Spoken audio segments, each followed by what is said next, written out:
So, HyperKind Unleashed, #1. Finally done. And not a moment too soon.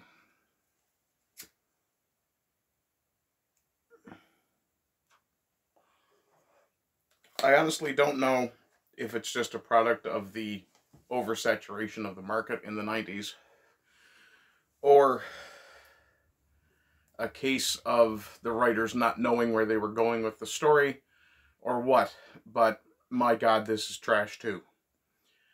It didn't really tie up anything from the final break in the original series. This was a special that was produced, and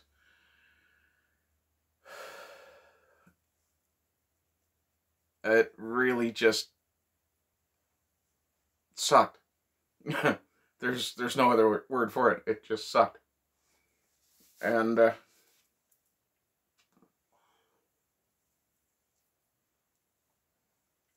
it's kind of killed the nostalgia for me. Which, you know, is probably a good thing. It's a disillusionment that I should probably have had for a while. But the story beats are... It's clearly a story from later in the series, with some really heavy-handed social commentary, to the point that there is now a 6th character who's basically run as a and run pointlessly as kind of a moral vessel, I suppose, for lack of a better term. And this is one of the main characters, Amok, Jorj's buddies, Carlos, who's part of a gang, and trying to determine whether or not he should stay in the life and all this sort of stuff. And at the end of the story, Carlos basically decides, no man, I'm just going to walk away from the guy who was trying to kill him, not 2 pages earlier, or 20 minutes earlier, in terms of the feel of the amount of time that this gives. More than anything else, it's very obvious that at least one member of the writing staff had some really good ideas about where the book should go, and it's equally obvious that they were being talked over, or ignored altogether, or at least partially, to be fair. The sanctimoniousness just keeps on coming, and it's very clear that whoever wrote this book either was not privy to what was actually published, or read more than was actually given, because there's a lot of hash made about this dog who's supposed to have the 5th power. The 5th power being a thing that was supposed to be there the entire time and didn't really manifest. But they just dropped this character in as if you were supposed to understand where this character came from. This dog named Eka. What? And then, of course, it turns out that Eka is empowered, which the book makes it appear that the team knew about. But it would have been nice if they told the reader before they made the big reveal about it, which, of course, didn't happen. And then, of course, they end up ending on another cliffhanger where the team is trying to decide whether or not they should give their powers back, because they're supposed to be protecting a different planet, the powers, not the team. And, of course, the guy who originally gave them their powers, Eschbacher, turns out to be a human supremacist. Yeah. Yeah. It's one of those. And basically, it's proto-woke because everybody who we don't agree with is a Nazi. Yeah. It's absolute trash. Don't read the book. The only good thing, the only bit of light that I can really offer is that at the end of the book, there appears to be a Hokeman Hex story. It's a short story. It's only a page or 2 or maybe 3 long. And the only good thing about that is I may simply read that into a video later on down the road and then discuss it in a separate video.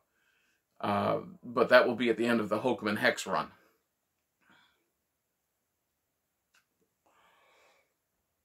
So, yeah, what I'll probably do then is do that story as a video of its own, one of my voiceover pieces, and an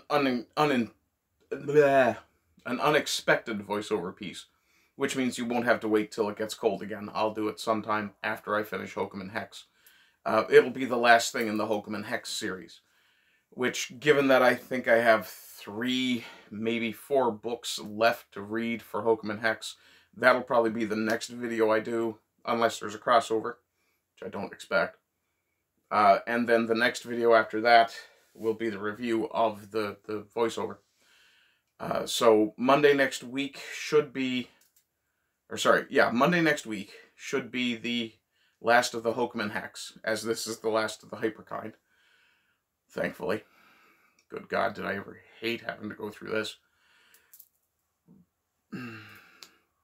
Let that be a lesson to you, nostalgia guys. Sometimes you're better off with the gilded memories you have, as opposed to the shit-smeared memories, or the shit-smeared reality you can end up with.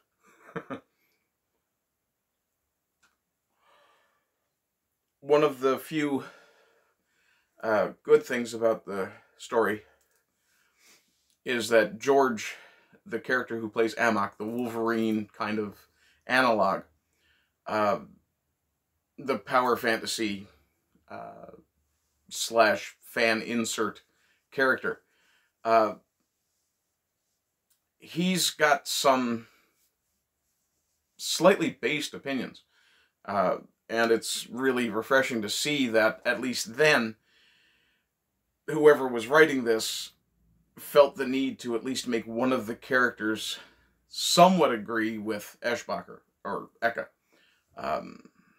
Not to the level of being a human supremacist, but to the level of wanting the best for themselves, or their kind first.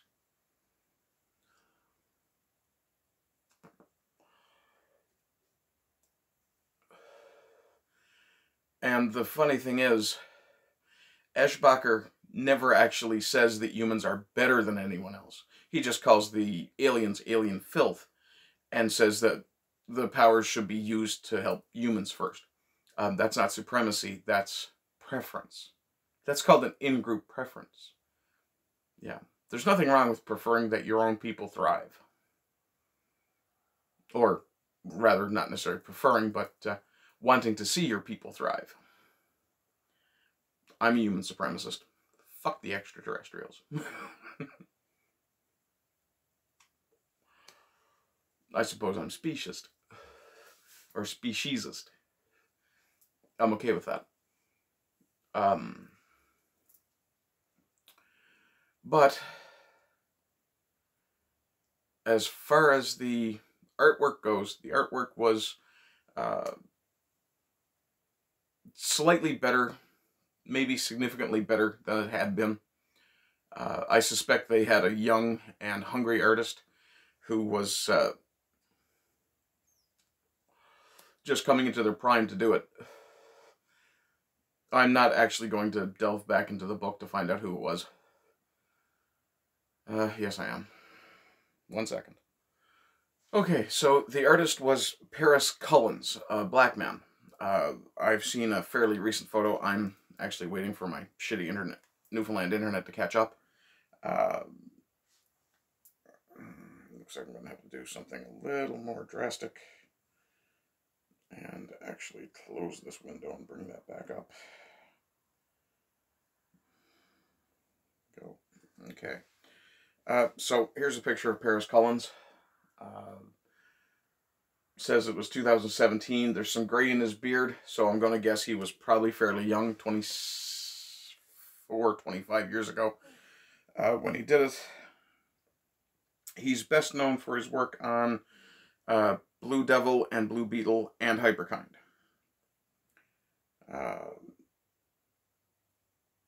Early career, he'd been sending samples of his art since '76.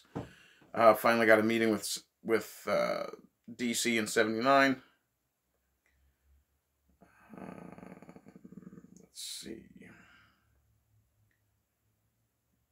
Yeah, so he's been working rather in comics since the '70s. So at this point, he was 20 years in the comics industry. So yeah, definitely a seasoned veteran at that point, not a new guy.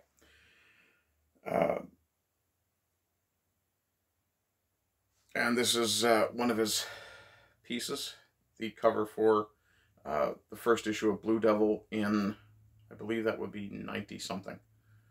It's very hard to see it. Oh, sorry, June '84. So he did do good work. This is good, clean, classic comic art as far as I'm concerned.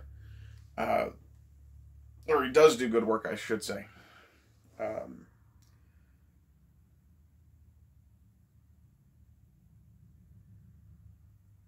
Which is... Yeah, anyway. So hopefully, you know, Paris Cullins is doing well these days. And has forgotten HyperKind altogether. Doubtful. But, I do believe I've seen some of his work in other stuff as well. And yeah, it's the style of artwork that, when I think of comic books, that style is what I think of. So, yeah, the artwork in the book is very good. Very clean, actually, now that I'm thinking back on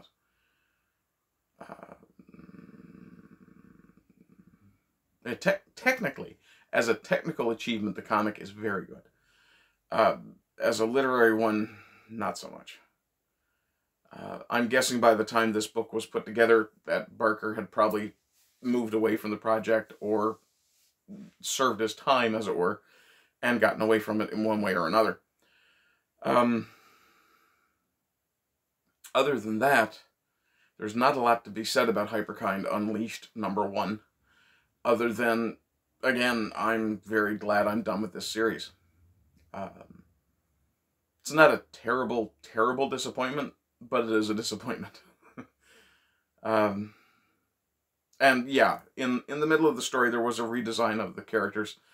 For some reason, they gave one of the characters a facial scar during the reworking. Damned if I know why. It didn't have a story meaning. Yeah, the angsty teen soap angle was completely ignored. At the end, it was left completely unresolved. Even though Jorj does kiss Lisa as they're entering Eschbacher's digital realm. One of the things this book did suffer from was a inability to understand the difference between non-physical cyberspace and fantastic other dimensional space. Yeah, if they're inside a computer, they shouldn't be able to physically interact with anything. Or if they can, you really ought to make that rationally understandable if this is supposed to be a science fiction book, which really it was. Yeah. So yeah, this weird 90s teen 90s teen Fantastic Four X-Men thing, not really a success. So I'm hopeful that Hokum and Hex at least... I know it's probably going to end on a similar sort of cliffhanger, but who knows? And one of the things that really bothered me was that Amber Transphasia, what a name, her actual nature is left undiscovered or unrevealed. What happened to her when she was facing... what was that robot thing's name? Laser, Loser, whatever it was. Yeah, none of that. The stuff from the last regular series book, none of that's resolved. Yeah, it's just gods. It's just. Anyway, guys, I hope you're having a good day. I hope you continue to have good days, and rise again until the lambs become lions. Bye-bye.